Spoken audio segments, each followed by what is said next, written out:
Here's a prediction for you. I think Class 2A is going to be an absolute battleground this year.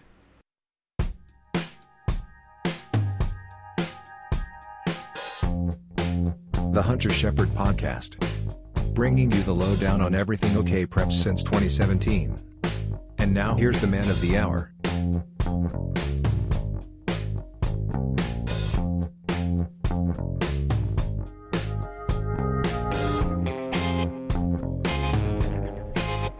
And what is going on, my fellow listeners? Coming at you with another installment of the podcast. So the last two episodes, we kind of analyzed a very early outlook for Class A and B. We will be doing Class 2A in this episode. So, right now, and just looking at what everyone has been saying on the OK Preps boards, and my opinion, right now, I think Howe is likely the favorite, and right now, it's not close. Like, I didn't make it to the Squirtle shootout, but I know several people that did, and they said Howe looked like the team to beat this year, and basically right now, like I said, it's not even close right now. I know they lost one All-Stater, but they brought everyone else back. And they always have a really good junior high group that comes up. And it's no secret, Chris Brown is one heck of a coach. I personally have seen the man coach before. That he is a definite Hall of Fame candidate. I will tell you that right now. That man will be in the Coaches Hall of Fame someday. So, that's why but yeah, I think they are going to be everyone's number one, and then a couple people are saying number one until someone else steps up and proves otherwise, but I think that's what everyone says about number one in every class, every year. Pretty much. I know we said that a lot in Class A and B with a couple teams. So, I think they're going to be the team to beat. A lot of my LaFleur County guys think so as well. It will be interesting to see them play this year. As far as the second favorite, I think Dale is going to be in that conversation. I do get they lost an All-Stater and a few other key pieces as well, but their underclassmen are pretty good. And I personally watched their JV almost beat a couple varsity teams in the Cashin tournament. So, it'll be very interesting to see the Lady Pirates play next year. And they also have a Hall of Fame caliber coach in Eric Smith. So, Howe and Dale will likely be the two favorites moving forward. I know a couple people that watched Dale play over the summer. I know some people that watched them play down at the Sulphur team camp, which I've never been, but I've heard it's one of the best team camps in that area. I know they beat Ampo and Silo, both two really good teams as well. So, I think you're looking at the two favorites right there. And, fun fact, this was the state championship in 2019. Because I remember Howe and Dale played each other in the finals that year. And just the coaching matchup. The coaching matchup was one of the best you'd ever see. Obviously, Chris Brown for Howe, and then Eric Smith for Dale. So, yeah. Two extremely good coaches that I think will one day be in the Hall of Fame. and 2 championship caliber rosters. Now, as far as other teams that I think are also capable of contending for a title, I know Hooker will be an interesting team to watch. They bring back nearly everyone. They do bring back Stalder's daughter, but I don't remember her name. Actually, hold up, I got the state tournament program right here. Yeah, Holly Stalder, that's who it was. Coach's daughter. That girl is probably one of the quickest guards you'll see in 2A. I know she's definitely one of the best ball handlers in Class 2A. And I know Old Blue 760 from the boards. He agreed on that one. But I know they got the size, they got the depth, they got the shooting, they got the ball handling, they got the defense. I'd say Hooker is definitely going to be in that conversation as well. I did not get to watch their girls play at the state tournament last year because I was at the big house the whole week, and I believe they was at the sub-site in Noble. But I did see a couple of live streams of their games, and just that group is legit. I know they wasn't ranked in the top 8 last year, but I think they got a shot at it this year. Luther, I think, is a team that's going to jump up on everyone's radar. Only lost 2 seniors off a team that made it to the area consolation final. And get this, of the 15 players on the team, 8 of them were freshmen. 3 to 4 of them was seeing major minutes. And they had a really good freshman guard this upcoming season. So I think the Lady Lions of Luther are looking to make some noise this year. Well, great. They got good coaching staff. They've always been known for their guard play. Every year I've seen them in the past, they always had a guard that not only had good ball handling, but was a very good defender and could just shoot lights out from 3. And I think that's one thing that's going to make Luther a scary team to go up against this next season, because they have the 3-point shooting where they can run away with it just like that. So that's why I say they're going to be a really interesting team to watch next season. Especially with the fact that you bring everyone back but 2 seniors, and 8 of the players were freshmen. I mean, they'll be young, but that'll be a really intriguing team to watch, and I look forward to it. So, and then getting to Ampo, they was another team that I didn't get to see them at state. I did get to see them in the Mustang Holiday Classic. They did lose 3 seniors, but they bring everyone back, including their best shooter in Devin Harris, who I believe hit 1,000 career points in the Grady County tournament this last season. Props to the Chickasha newspaper for putting that out there. That's how I found it out. So, and I think Thomason does a really good job with what he does out at Ampo, and I think they are another team that's going to be in heavy contention as well. And I will say this, the thing about Devin Harris, she's one of those guards, you could double team her and she's still going to shoot it.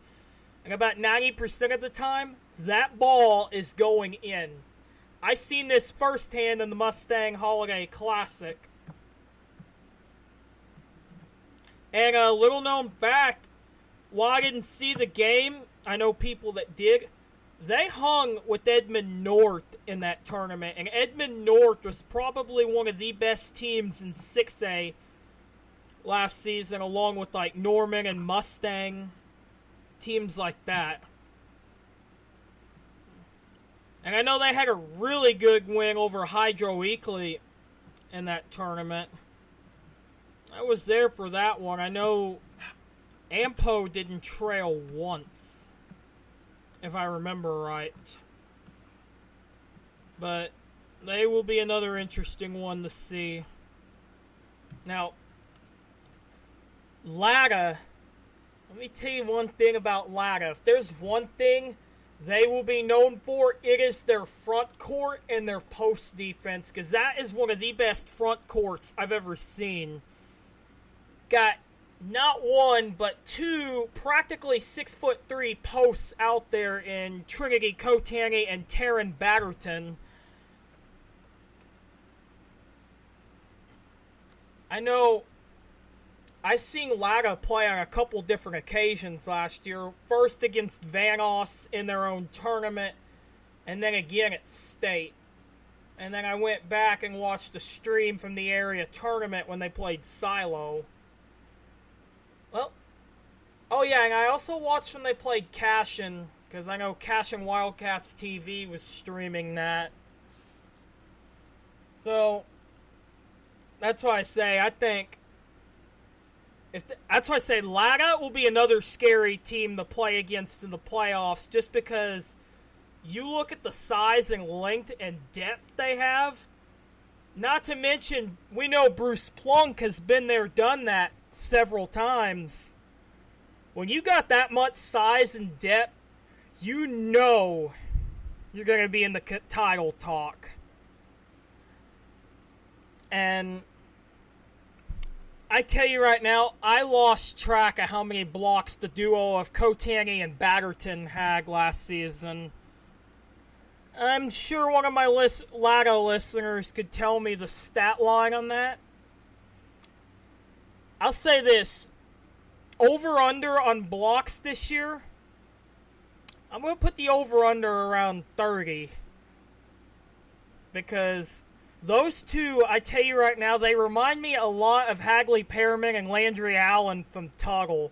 But, like the two duos there, they have some of these same characteristics. And I really did my film study on that one, on duos and similarities and whatnot. Now another team, and really a lot of people are kind of sleeping on them right now, and that would be Silo. Yes, I do realize Silo lost a couple seniors, and they don't have Brady Harmon now, but you bring back Tiani Ellison, who is one of the best posts in 2A. I put her in the top 5 post players. That's how good she is. I know, really good defender all around. And I'll tell you right now, that girl has came in clutch in some of the regular season games I've seen. And then I know they also bring back 2 other key pieces in Lexi McDonald and Presley McKnight. Well, yes, I know Lexi McDonald came off the bench last season. She still put up good numbers off the bench. And then Presley McKnight was one of their spot-up shooters, I believe. I can't remember if she was the point guard or the shooting guard. Gonna have to defer to one of my Silo guys on this one. And I actually really like the coaching hire they made down there. They brought in Jake Jobe from Stroud. I liked what he did at Stroud. And I believe he'll do the same thing at Silo. So, I mean, I just don't see why people are sleeping on Silo right now. I mean, yes, you got one girl that's not there now, and then you graduated, I know they graduated Cassidy Harmon, who was Brady Harmon's older sister. Well, Maddie Busby graduated too, but she didn't really play the season, out with an injury. But you do got a few key pieces back and several good bench players returning, so it'll be interesting to see how the roster shapes up. Also, I will say this, Silo is in the Mustang Holiday Classic next season. That will be interesting to see how they do in that. Because that is, I'll tell you right now, it's a good tournament. And I believe the field is already set. I know the girls' side was Silo, Jones, Kingfisher, Piedmont, Mustang, Edmond North, Springdale, Arkansas. There was somebody else, but I don't remember who the other team was. I'm sure one of my Mustang listeners probably remembers the other team. But I can't remember the other team right off the top of my head. Which I will go back and cover that tournament this next season.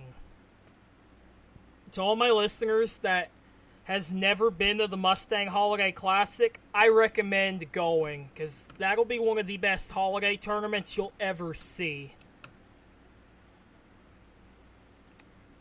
So, and then I know a lot of people aren't really talking about Merritt right now, but I do think they could be a team that could bounce back into the picture. They did lose a really good player, but like Latta, they'll have a lot of size, depth, and length and whatnot, so I think Merritt would be an interesting team to watch coming out of the Southwest.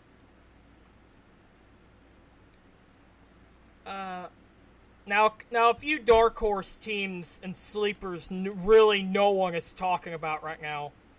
I know Stratford and Cashion are two teams quite literally no one is talking about right now. Like, I don't really know how much Stratford lost. I'm sure Pontotoc County fan could probably tell me. But I know Stratford's got a good thing going down there. I like what their head coach is doing, and I'm thinking maybe they get over the hump this upcoming year, but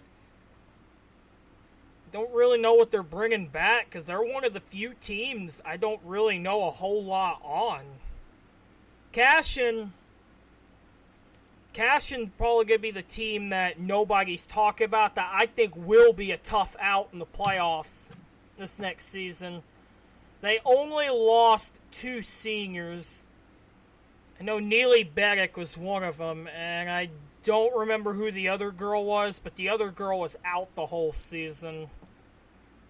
I know they bring back Lauren Jenkins, and that girl, she could shoot the lights out of the three-pointer, out of every Cashion game I covered. And then Brooke Shelley, she can't miss down low. And really great defender. And they, like I said, they have most everyone coming back. And I know that conference that Cashion is in, it's going to be interesting to see how it pans out. Because I know that's a pretty good conference. Now to my last dark horse, and that would be Pecola. Literally, no one is talking much about them. And yes, I know they lost 3 seniors, one of them being an all-stater in Emma D'Amato. But I know they bring back Micah Scott and Kale Chitwood, who were 2 key pieces for Pecola last year. I know the interesting thing about Kale Chitwood, she was a post, but she had the shooting and ball handling of a point guard. Now, my only thing with Pecola, I don't know if they're going to be in 3A or in 2A next year. Because they was right on the line, and they was the largest team in 2A. But I have heard they had a big class graduating, so maybe they'll be 2A. I'm not really sure. It'll be interesting to see where they land. One other sleeper I really want to throw in real quick is Hartshorn. Now, I know they lost quite a bit of seniors, and there was a lot of talk of them going back up to Class 3A. But they do bring some key players back. Don't remember who was who. I know they did lose one All-Stater.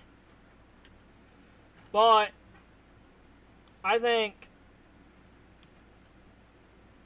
that they will be a team that will probably be in the top 15. But I'm going to have to probably see them play a little bit before I do my preseason top 10. Like scrimmage and whatnot. But like I said, I just don't know if they're going to be in Class 3A or Class 2A because they was really close to the line last year. So it's going to be interesting to see where them and Pecola end up. Now moving on to the boys' side. Now, 2A boys is going to be really wide open this next season, and I think Dale will be an early favorite. They'll be young, and they lost a couple seniors. But I know they bring Dayton Forsyth back, and that kid is a baller. And fun fact, even as a freshman last year, I seen a clip of him getting a dunk against Preston. So, kid's got some vertical, and he can shoot. So, I think Dale boys will finally get over the hump this year, and I do think they will be the favorite. But right now, 2A boys is really, really wide open right now. Now, one guy on the boards thinks Oklahoma Union will be a tough team to beat, but I know that they lost quite a bit. I don't know what they'll look like, but it'll be interesting to see what exactly they look like this upcoming season. Oklahoma's a team no one's talking about right now, and I watched them at the Porham team camp. They got the athletes, and I know Dirk Walden is a proven winner. I know he's won titles at Preston and Stringtown, so if anyone could get the job done for the Tigers, it would be Dirk Walden. I thought they should have been ranked a lot higher than they was last season, but they brought back most everything. And I think they're going to be a force to be reckoned with.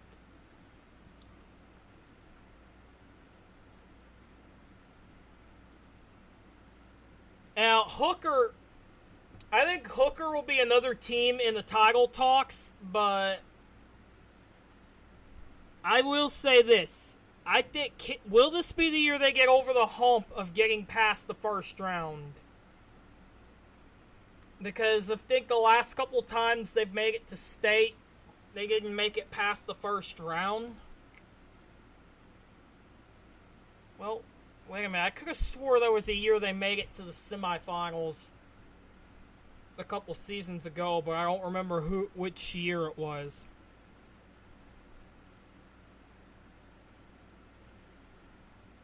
Couple dark horses. Frederick, I think, is a team that can make a run, but I think they're going to have to work on their defense because I went back and looked at their records and scores. while they had some really good wins, they gave up an insane amount of points to a couple teams. Let me pull it up real quick.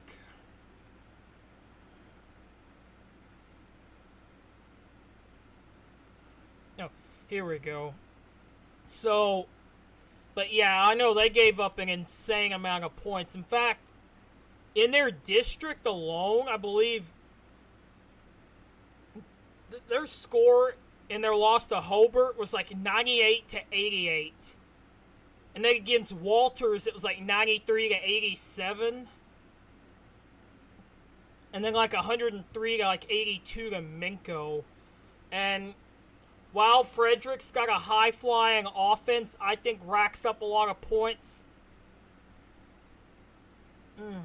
I do think gonna have to work on the defense, but other than that, I think Frederick's a team that's flying under everyone's radar that could be a real force to be reckoned with next season.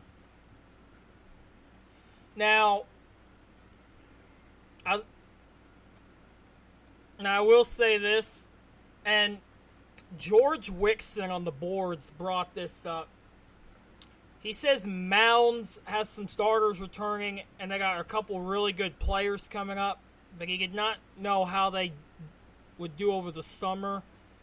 He thinks there's the team to watch, but I have not seen anything on them, and I don't know how long.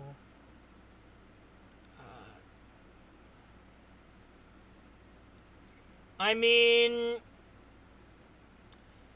I could possibly see them making the jump, but I know they go 6-17 last season. I think possibly if they are going to be as good as advertised, I could possibly see them getting to maybe a 20-win season, but I hadn't really seen them, so I'm going to have more time to evaluate them.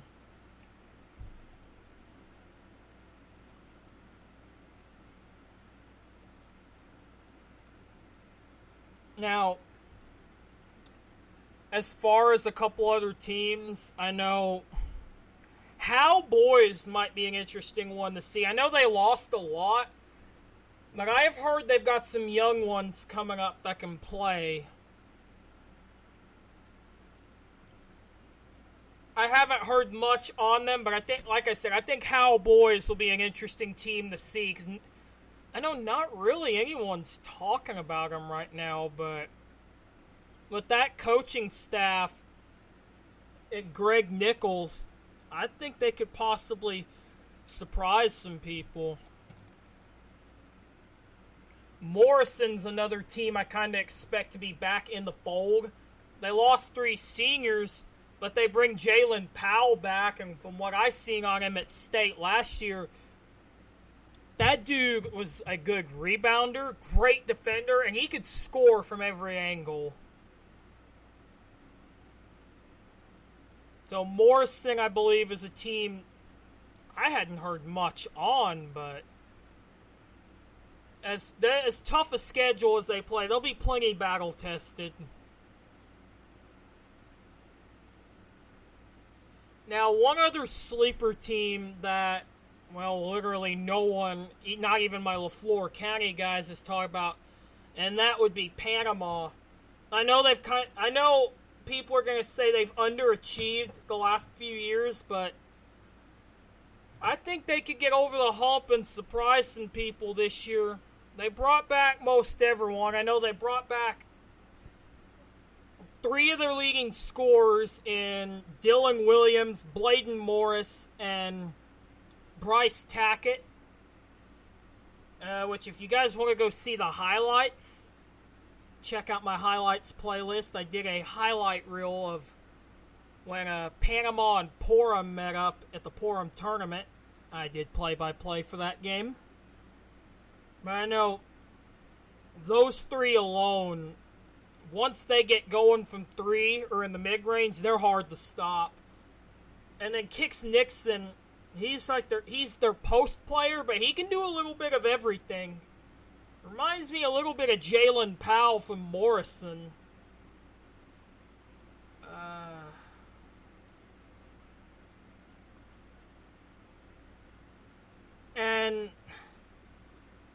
mean, like I said, and I think Wes Tackett's done a good job with what he's done, but they've just gotten some brutal playoff draws the last few years. Like, I know this year they drew a Sallisaw Central team in districts that was really flying under the radar. Then the year before that, trying to remember who they drew the year before that.